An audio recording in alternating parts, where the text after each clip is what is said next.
Welcome everyone to Tourpreneur and to Facebook Live. You're actually joined by the three C's today in terms of me, Chris Torres, we have Christian Watts, we have got Chris Lovett from Magpie as well.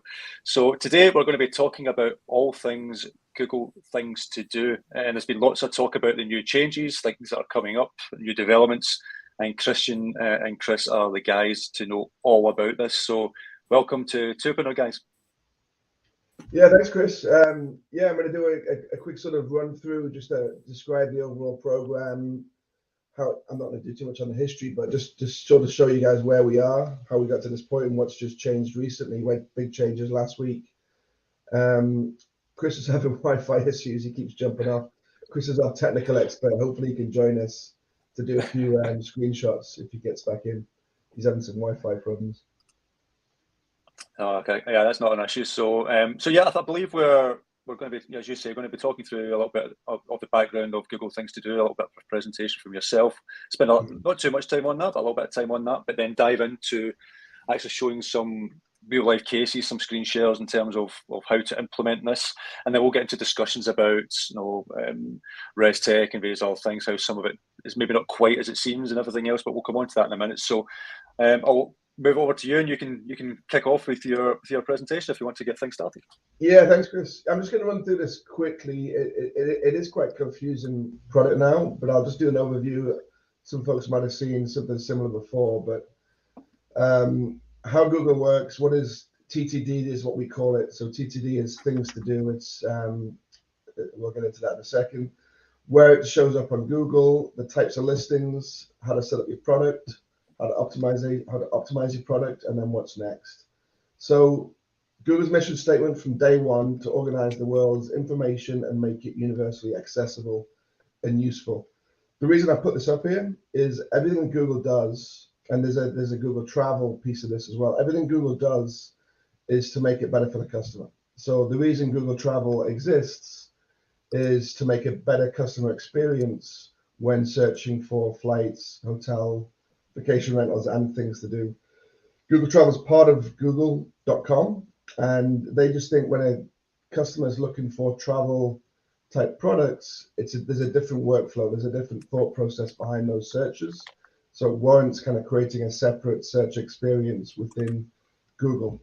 It's a bit similar to Google Shopping. If you those familiar with Google Shopping, it's a very different experience. So it is part of Google, but it's slightly different, and therefore it shows up in different places. So what is TTD? Things to do is TTD, and it's free product listings, and it's also an ads campaign. So on the left is some example of some frees. We'll get into that in a second. On the right is some carousel ads, which are paid for.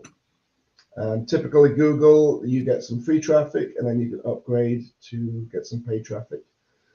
So don't worry too much about these surfaces. These are the places where your listings are showing up right now. I'll go into these right now. So number one, Google search, if you search for a POI is a point of interest. So that's an attraction, a bridge, a park, important place in your location. If you search, for example, for London Eye, that's a POI in London. On the right, you'll see this admission section, and there'll be a list of operators or OTAs selling London Eye tickets. And those have been up for about 18 months now. Those are getting tons of traffic for these big attractions, especially. But if you're, for example, a bike tour company and you go to Leicester Square in London and you spend a bit of time and you talk about Leicester Square, you could be on the POI, but most likely for this next section I'm going to show you. Is that playing okay, Chris? I'm going to hit the click on that. Yeah, there you go. Should the short video to show how these searches work. So Jackson Square in Orleans. The ads carousel, I'll show that in a second, but that's the paid for section. Click on tickets, that admission section there. And then down below you get these experiences as well. So that's where tour companies can show up. If you've got a walking tour, a food tour, bike tour, and you go to these POIs. And that's where your product is going to show up. So all this is fed from Google Things to Do. The link from all of these links goes directly to your website as an operator. And Google's not taking any money for that. So it's all direct traffic. It's commissionless if it goes directly to you, obviously. Second one I just showed you there, the experiences section. So that's for the tour operators that go to these POIs, but you don't necessarily need to include that POI as an admission. That gets a bit nuanced. Normally I'd spend a bit of time on that, but we could talk about that later, Chris, if you want to add some clarification around that. Mm-hmm. Next one we're going to show you right here is, if I click on the play button. So this is if you do a general search for things to do in your location. You'll get the ads carousel again showing up. And this works for quite a few searches now, like Seattle tours, Seattle bus tours, Seattle walking tours. There's a lot more searches it shows up for. You'll see there's quite a large area of displayed of free experiences there. Nice. Just to highlight them, and correct me if I'm wrong here, but if some people don't see this in their destinations, am I allowed to believe this is not available everywhere yet? This is in a few select destinations, this type of experience on the Google Things to Do, or is it available worldwide now, do you think? Yeah, they keep expanding the countries. They do generally do it by country. So yeah, it's not everywhere. It's in definitely all over North America and pretty much all of Europe. And then past that, they expand it country by country. Cool. And it is quite nuanced. Sometimes results show up, sometimes they don't, depending on your location. So it looks kind of spotty, but it's not. And then Google search various categories and keywords. So you can search, like I said, for Chicago tours, Chicago bus tours, Chicago walking tours. And that's pulling up right now, that's pulling up the ads. And there's sometimes a little section called popular tours on there.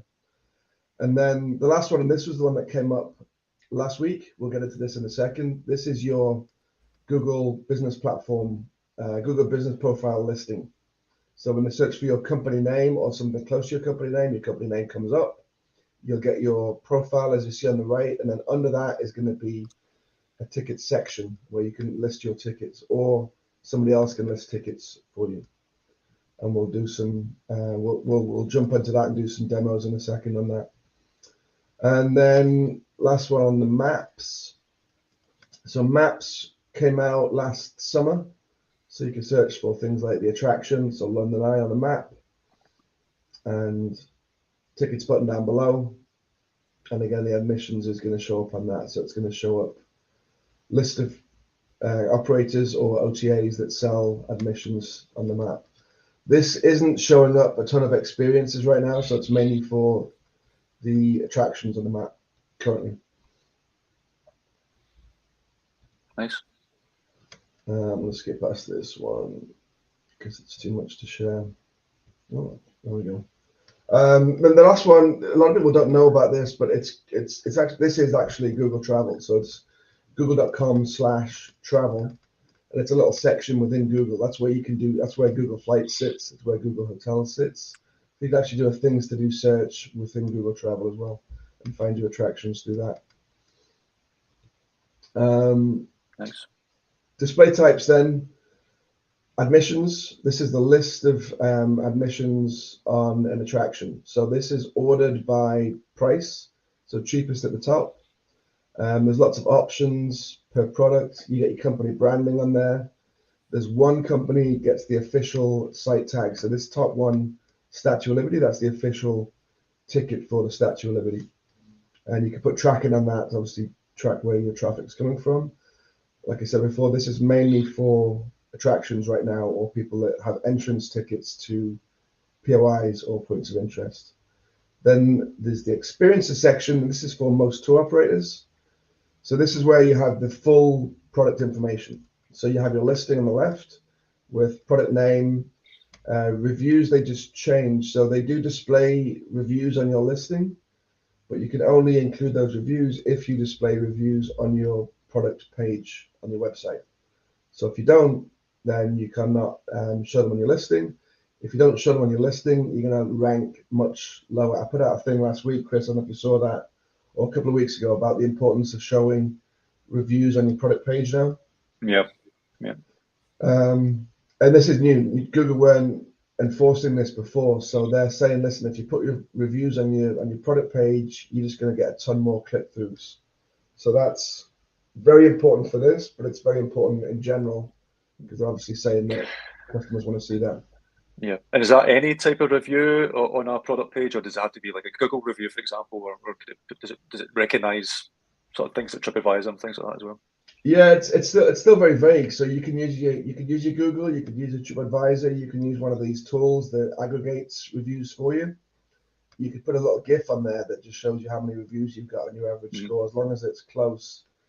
They know it gets out of sync, right? You should always have more reviews than you're displaying because you get new ones. But they're fairly flexible about where they come from.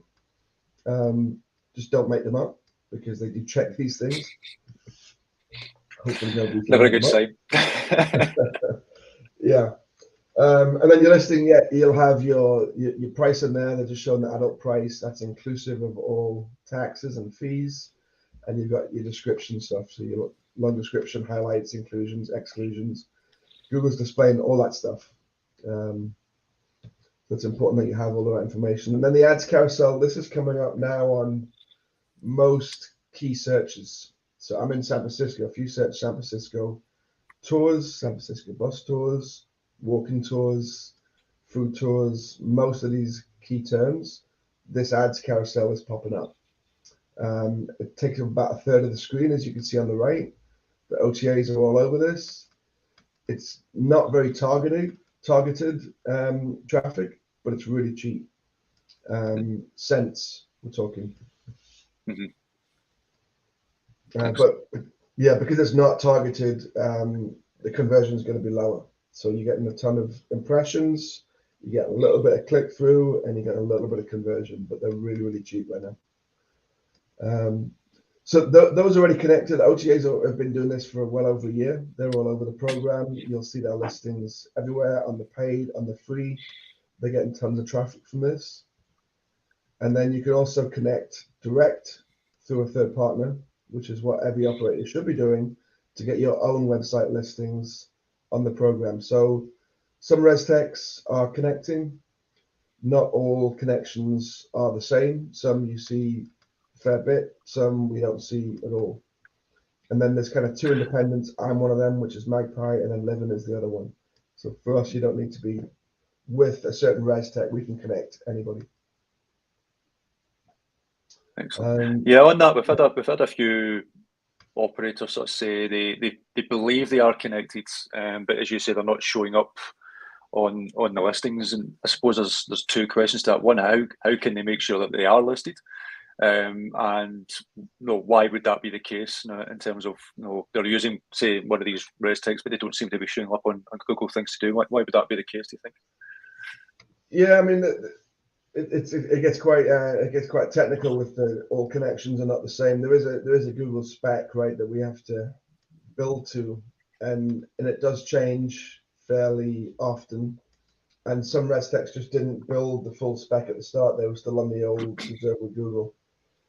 So it's quite messy. But as an example, if you're on a ResTech, I'm not going to pick out any names, but if you're on a ResTech and you're not submitting your POIs, or you haven't told them what POIs you're going to, they don't know. They've got nowhere to plug that in. If you're not submitting POIs on this thing, you're not showing up.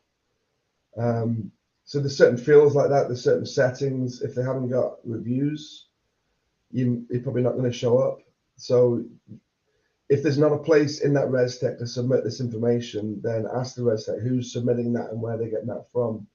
If they don't know the answer, you're just not going to show up. Yeah. So for operators, then you'd go into your ResTech, see if you have those points of interest added to your listings for each of your tours. That will give you a good chance of hopefully showing up eventually. And then, as you say, reviews are obviously going to be a major part of that as well. So have that on your product page. Yeah. The ones we see Boken showing up a lot, and we see Booking Kit. And then on the new listing, which the Google Business Profile Fair Harbor is showing up. We don't see much of the others. Okay. So just the information Google wants. This is the Google spec in effect. So they want to see your product name. This is just taken from the Magpie. I took the branding off, but this is the Magpie setup page approximately. You put in your website listing, so Google knows where to send the traffic. You put in the adult price, inclusive of fees. Then you enter your POIs. This top section here, this business address, this is the one that kicked in last week. So we need your business profile from this. So you type in your company name, it'll auto find your company name through Google, and then you submit that, and that's how it gets attached to your business profile. And we'll go to some demos on that. This is where you put your reviews and does that in. work? Sorry, just to interrupt. Does that work as well for somebody to connect that if they don't have an address attached to their Google listing? Because obviously some operators don't. No, we can't find those yet. But this just kicked in last week. I don't know how they would. I don't know how Google would match that. To be honest, it's the same with a lot of review plugins. The one that we tend to use a lot for the websites is Elf Sites, and if you don't have an address for that, it can't find the listing either. So yeah, it's one of those things that you really need to, maybe for operators listening, know if you want to go into Google Things to Do, or even have your reviews pulled into your website live, things like that. I know it's hard for some, but unless you've got an address in there and you can sort of a physical address, then it's going to be a lot harder for you to do these things. By the sounds of it. Yeah, absolutely. Because it's Google wants an exact match on that, and they match these things behind the scenes, right? So we can actually ask them what if they've got a plan for those without addresses, but I'll try and find out some more information on that. Then you like I said before, you put your own products, your own review score, and your own number of reviews from whatever source you want. Description, highlights, inclusions, exclusions, all that good stuff. Make sure that's SEO optimized. There's a few settings here or there. I'm not going to run through those. You choose your Google categories. I think there's about 20 categories to choose from. You can add a few of those. Add an image, and you're done. And your product, we upload twice a day to Google, and a few times between that if we need to. And then products go live. Sometimes a few minutes actually, but always within a few hours. We'll get your products up. And then just a few tips to optimize your traffic. Do you need this? We get asked this question. You do now. You know, I don't know if I think you saw that post, Chris. I asked people to put their website up on Talking or Facebook, and I would do a quick audit of your website. And I was telling about half the people it's not ready yet, but wait for this latest change. And this latest change happened last week. So I'd say almost everyone should be doing this today. And I wouldn't have said that for the last 18 months of this. It would have been about half the people. Yeah. So yeah, it's really now you need to get onto this. At the end of the day, I know eventually this will turn into paid advertising and everything else, but this currently, I know it's giving you extra real estate search terms that you could possibly pop up and have your products and your experiences highlighting there. So why wouldn't you want to do it really at the end of the day? So yeah, and it's more and more real estate. We've got this new section now. Let me just see if we've got Chris with us. He didn't make it back. No, he hasn't made it back. No. Yeah, this new section called Popular Tours, which I'll try and show you. It shows up on some results and not others. But with that included, it's probably showing up on about 30 to 50% of Google surfaces now. So as you scroll down, it's taking up a chunk of that Google area, and that's going to OTAs because they're set up for this. They've been plugging this in for a long time, and it's traffic which operators could and should be getting direct. Yeah, no, for sure. I can see a couple of questions coming in. Yeah. I believe you're going to be doing. I know Chris was going to be doing a bit with his Wi-Fi issues. Now I think you're going to be doing a couple of screen shares, but I can see a couple of questions coming in. So I'm just going to bring one up on screen. Facebook user who never left their name, but are all points of interest for free spots, or are there any points of interest, for free spots in the city, or are they only paid locations? So can you have like free things showing up on those listings? Yeah, that's a good question. This comes up all the time. So you can there are free. There's things like squares or plazas or that kind of thing. There's parks. So the best way to find the POIs, the points of interest, is just to search on your mobile. Is usually the best search for Google. You get the best results. You get the latest results. And if you search for that local park and you see a tickets tab, Even if it's free, you'll sometimes get a tickets tab. If that shows up, then your product is eligible for that park, say. And if you've got a walking tour that goes through the park and you reference it, then you can be attached to that park. So there are quite a few free POIs. And I suppose my next question then would be, I know, because I know this maybe come up as well, is would that allow for also people who offer free tours as well? Would those listings sort of show up? So freeze, so the free walking tour type thing. I don't know where they're showing up right now, and there's no booking. I'm not sure if Google would call them eligible, because you can make a booking, but it's not paid for. I don't know the answer to that. I'm gonna have to find that out, Chris. Yeah, I just know there's a lot of operators out there who do those free tours, and then they obviously make their money from tips and stuff. I'm just wondering if that sort of stuff would show up. That's yeah, I'm surprised it's not come up, but yeah, it's important. I'll find that out, and I'll put something out there so people. Another one to add it to your list. Yeah. And this one as well, just see come up, another Facebook user. Well, these tickets in the Google Business Listing, obviously, section replace any products they've already loaded up into Google My Business or Google Business Profile now? Yeah, so that's the products we've had for, I don't know how long that's been out, Chris, a few years, hasn't it? Yeah, it's been a wee while now. You have within your business profile or your old Google My Business. So it looks like it's replacing those products. I don't think we've seen it where they're shown both. So they're gonna show up in both. It's gonna replace that previous section. Excellent.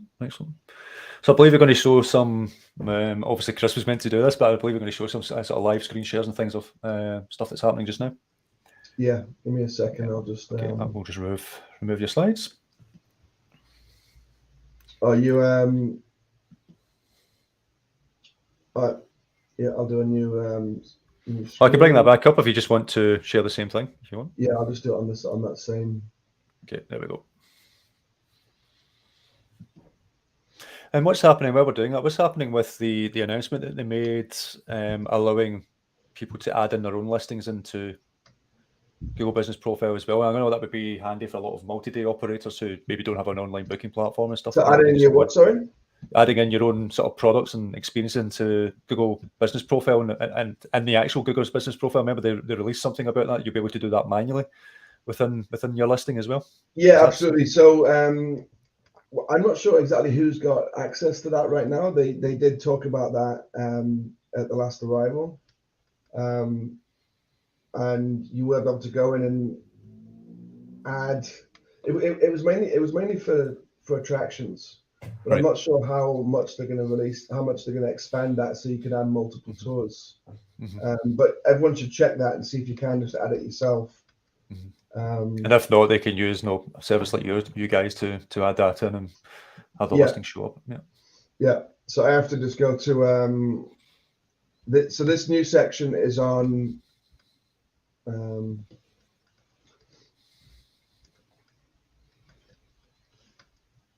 mobile only. Okay.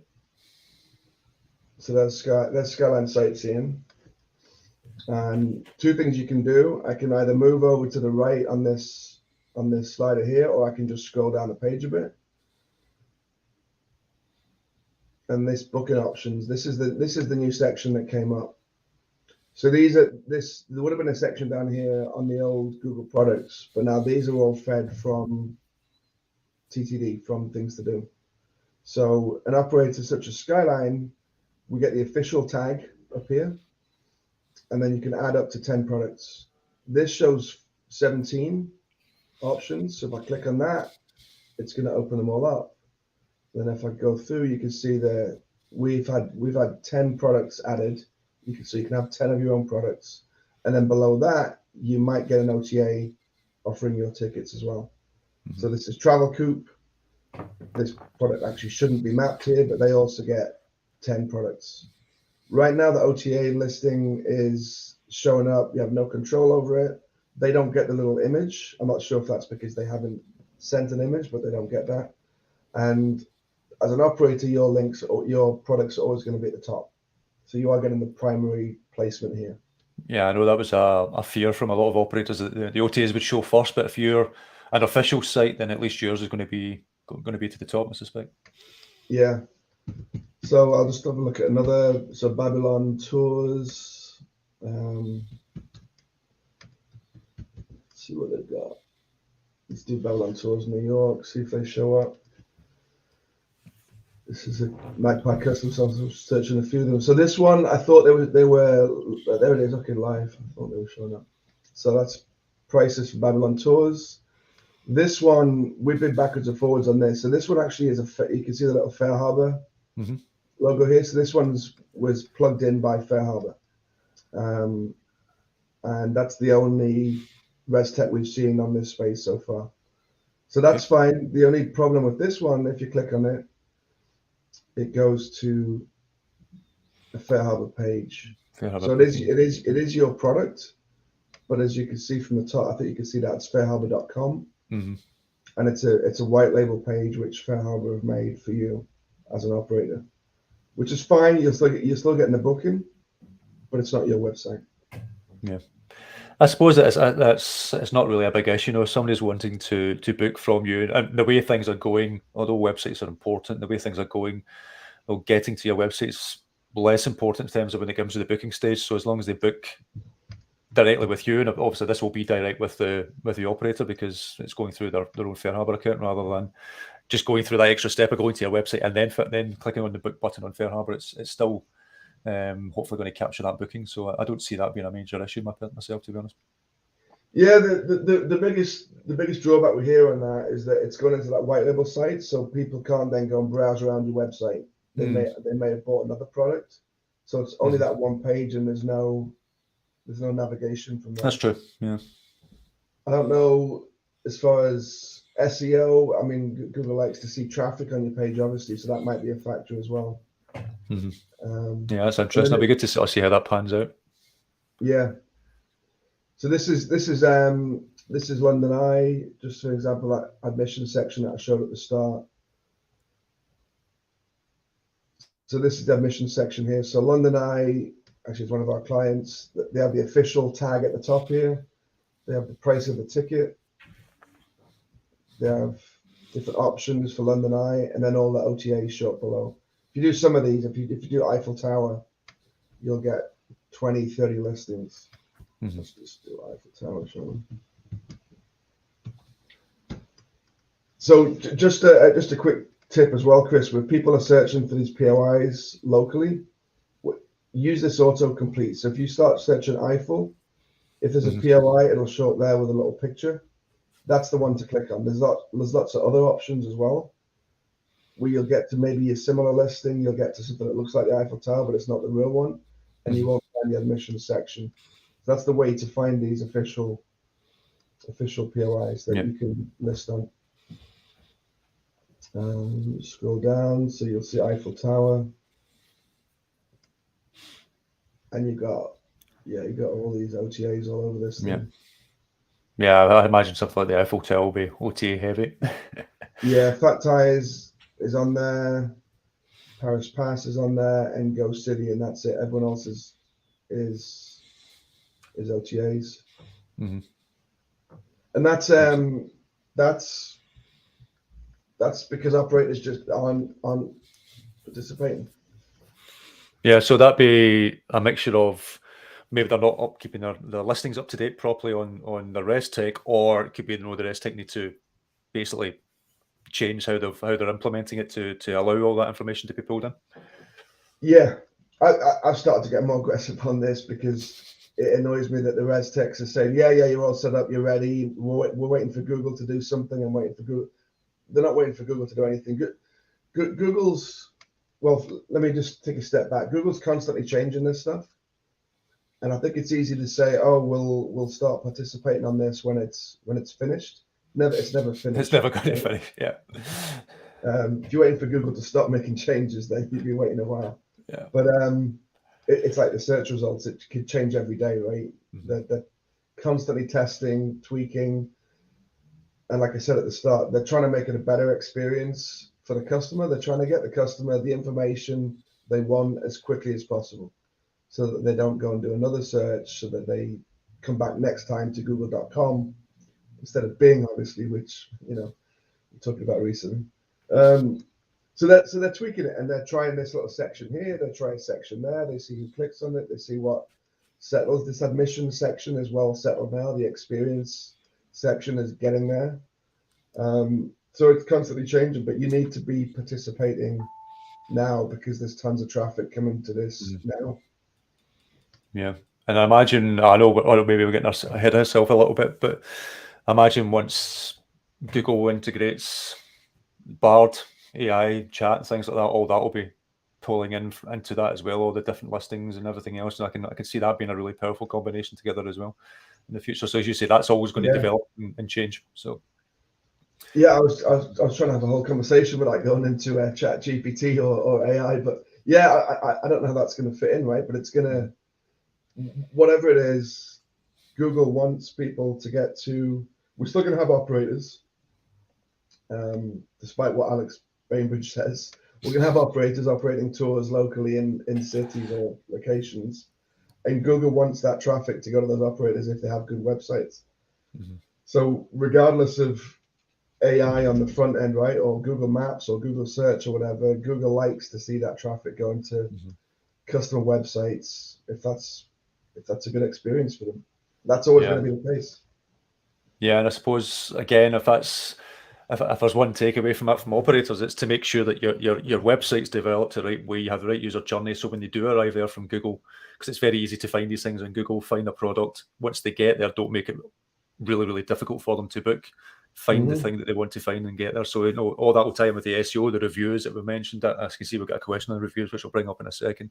Reviews and everything else. It's like everything we've been telling about SEO. It's like, you know, making sure you have all your cards and your house in order, basically, to give the consumer the right information to make a decision. And Google's basically just looking for that to make an informed decision to list your product or not. That's exactly, and normal SEO rules apply here. You know, there's lots of discussion on SEO, but SEO is just doing the right thing, isn't it, for your customer?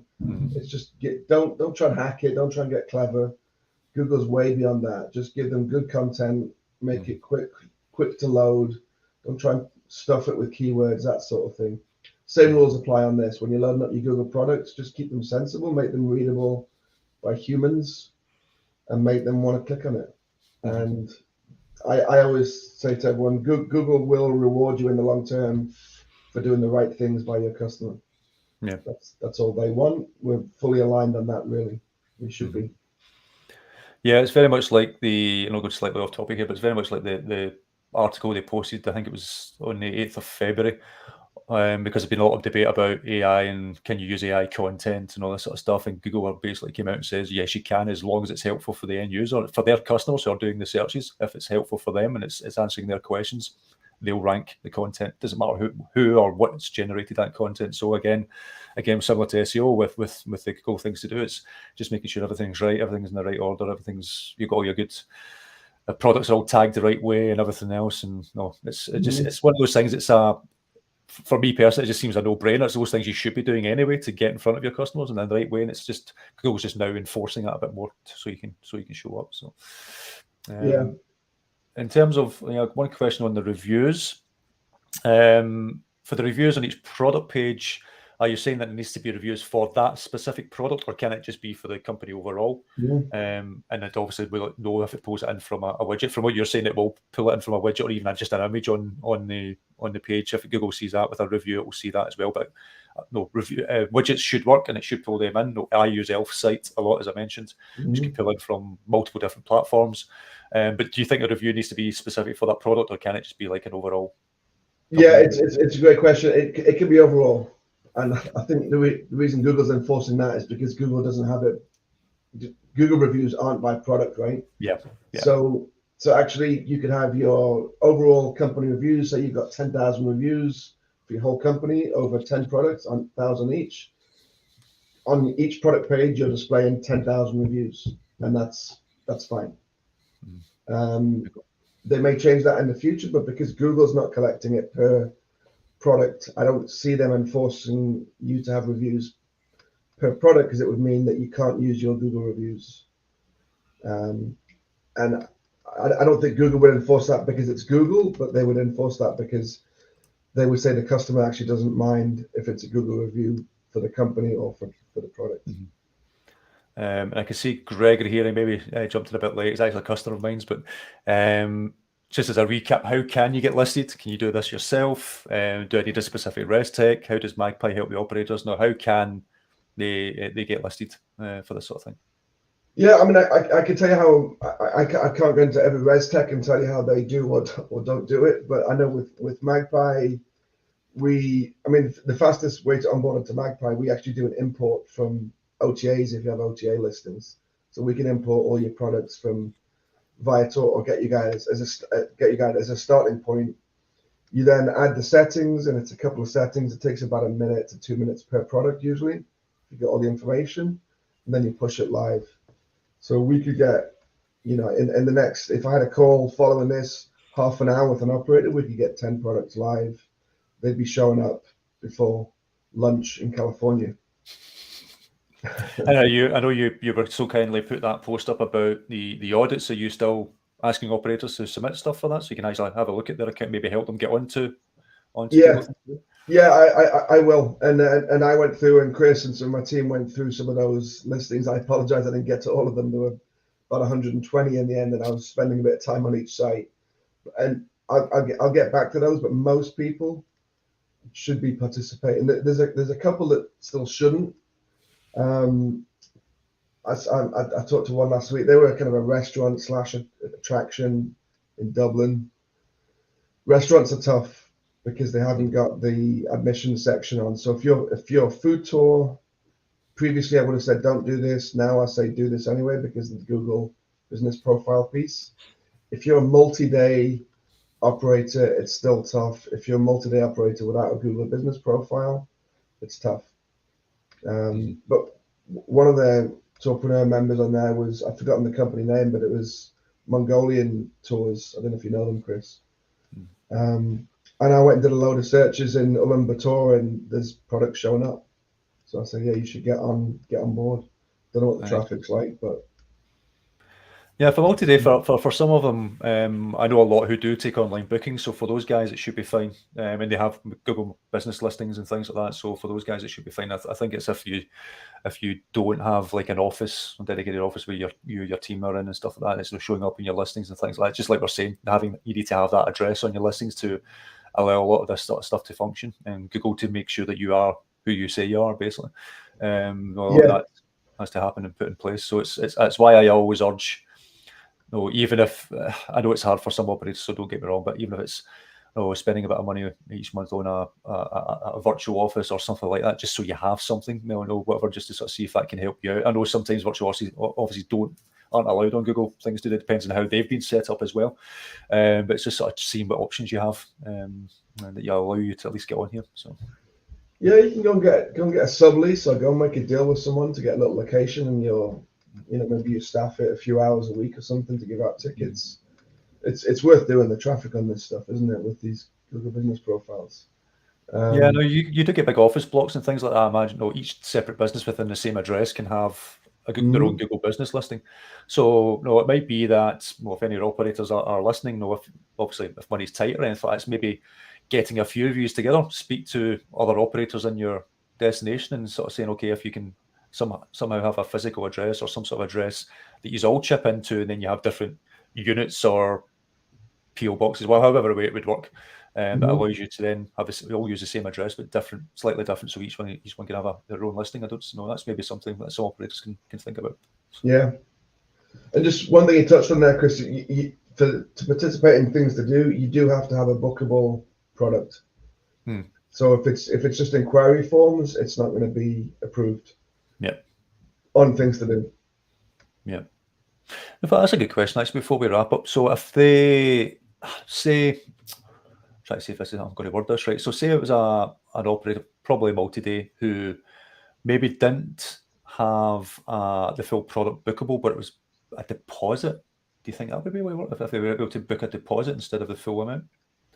If you're going through a booking process, if there's a book now button and you're not collecting all the money, I don't think that's a problem.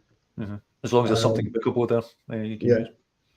What Google are doing, they're checking that the landing page matches. Again, like I keep saying, that they want it to be a good customer experience. So if you just gone in there and submitted, Big Ben, Tower of London, all the top sites in London, and you're walking towards 10 miles east of there, they're just going to they're going to take your product down. Yeah. If your price doesn't match the price you've submitted, they're going to take your product down. If you haven't got reviews and you say you've got reviews, they're going to take the product down. The way they're doing the booking, they're checking the price in the next 30 days. So they are checking to see if there's a book now button. They're checking to see the price on that. If there's no way to book it at all, your product just won't get it. Won't get added. And you don't get notification. We get some notification. We get some stats from them, but Google doesn't send out notification to say why your product hasn't been approved. That's quite difficult to manage that stuff. And one last one, I think more or less answer, but I use Boken as my res tech. Should I contact them to make sure we are listed on Google Things to Do? I know you said some res techs say, yes, you should be listening, we put you on there, but I suppose in one way, how can they check, and how obviously can they check with our res tech? Yeah, the easiest way to check now today is, and this wasn't the case 10 days ago, but because they're on the Google business profile, so search your company name and click on that little prices button on your Google business profile, or scroll down. If you're not showing up, you should be. So then call or text or chat, whatever, with Boken, whoever it is, and make sure you're added. That's live now we're finding about 80% of listings. So if you don't see it on yours, check your competitor. If it's not on any, it's because nobody in your location set it up, or possibly you're not live yet. But we're finding most places are live. There's a good chance that your res tech won't know what you're talking about. But we are seeing Boken on the other section, so I imagine they're working on this part as well. Yeah, good. So if operators listening in, I'm sure they all want to be listed, so they have more opportunities of getting a booking. If they needed your help or anything, what's the best ways to get in touch? Yeah, we're happy to reach out. You can DM me on Facebook. I assume everyone here is on Facebook, or find me on LinkedIn, or happy for you to email. My email is christian@magpie.travel. We've also got Chris and Sarah at magpie.travel. So reach out any of those ways, and we're happy to talk to you, happy to walk through your specific product, see if there's anything you should or shouldn't be doing. I get that it is quite complicated, Chris, because this product is getting more complex, and that's why we get so many questions. I feel like I keep clarifying the same things, but it's expanding, right? So it does get complicated. And Google surfaces, it's different on mobile than it is on desktop. So when I said a minute ago, check your Google business profile, I should have said that's only on mobile right now. So if you check it on desktop, you just won't see it. So check on your phone and see if you're there. And it's different on maps as well. So it is quite a messy product, but you have to be there and be playing in the space to get the traffic. Yeah, exactly. And if anyone's listening without, obviously, Christian getting inundated with lots and lots of people getting in touch, take him up on his offer. Figure out if you're actually on Google Things to Do, or if you need any help or advice. Christian is the go-to man in this area. He's been working with Google Things to Do for many years, since its inception, even with the previous inception of this as well. Christian had a lot to do it. So appreciate the time, Christian. Appreciate you trying to explain all this to everyone. I know it's a question that comes up constantly on the group and on the community. So can't thank you enough for your time. Yeah, thanks, Chris. I appreciate it. Always nice to spend time with you and the talking to our folks. Yeah, thanks again, Christian. Cheers. Right. And everyone, whoever you want to get in touch, please feel free to do so. Cheers. Thanks.